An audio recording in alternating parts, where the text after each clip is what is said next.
Party మారిన ఎమ్మెల్సీలపై వేటుకు రంగం సిద్ధమైంది. ముగ్గురు ఎమ్మెల్సీల వాదనలు విన్న చైర్మన్ నిర్ణయాన్ని పెండింగ్లో పెట్టారు.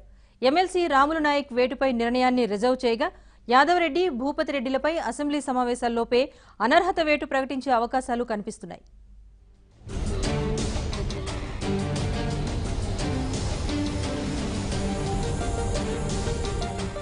రెండోసారి అధికారంలోకి వచ్చిన టీఆర్ఎస్ పార్టీ మారిన నేతలపై ఫోకస్ పెట్టింది.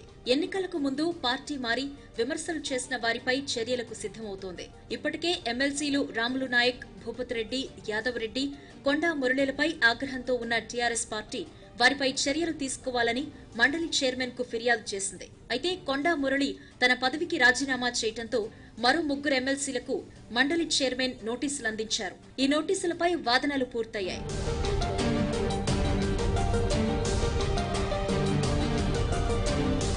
గవర్నర్ కోటాలో నియమితులైన ఎమ్మెల్సీ రాములు నాయక్ అనర్హత వేటుపై ఇంకా సందిగ్ధత కొనసాగుతోంది. ఇప్పటికే ఇరు వర్గాల వాదనలు పూర్తయినా తన నిర్ణయాన్ని మాత్రం మండలి చైర్మన్ స్వామి గౌడ్ రిజర్వులో ఉంచారు. యాదవరెడ్డి, భూపతిరెడ్డిలపై వేటుకు రంగం సిద్ధం చేశారు. 2-3 రోజులు సంక్రాంతి సెలవులు రావడంతో నిర్ణయం త్వరలో వెలువడే అవకాశం కనిపిస్తోంది. ఈ నెల 17 నుంచి అసెంబ్లీ సమావేశాలు ప్రారంభం కానుండటంతో ఆలోపే ఇద్దరు ఎమ్మెల్సీలపై అనర్హత వేటు పడే అవకాశాలు ఉన్నట్లు తెలుస్తోంది.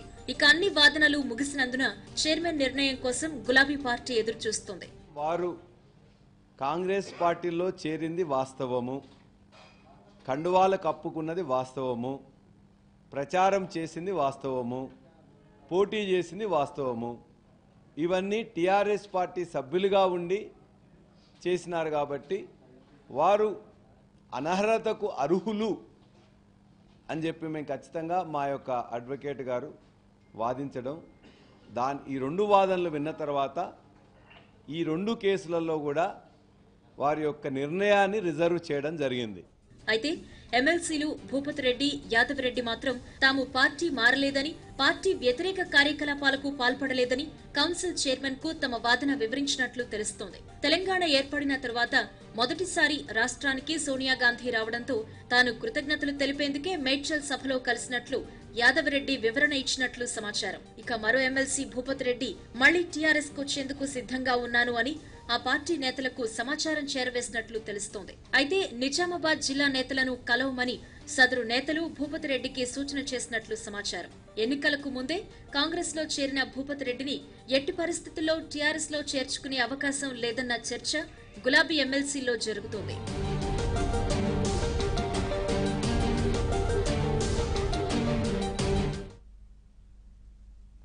నేడు చెన్నారెడ్డి శత జయంతి.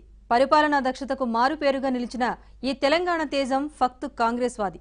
ఒకప్పుడు తెలంగాణ ఉద్యమ సేనానిగా ఆయన రాష్ట్ర ప్రజల గుండెల్లో నిలిచిపోయారు. తిరిగి తాను స్థాపించిన తెలంగాణ ప్రజాసమితి పార్టీని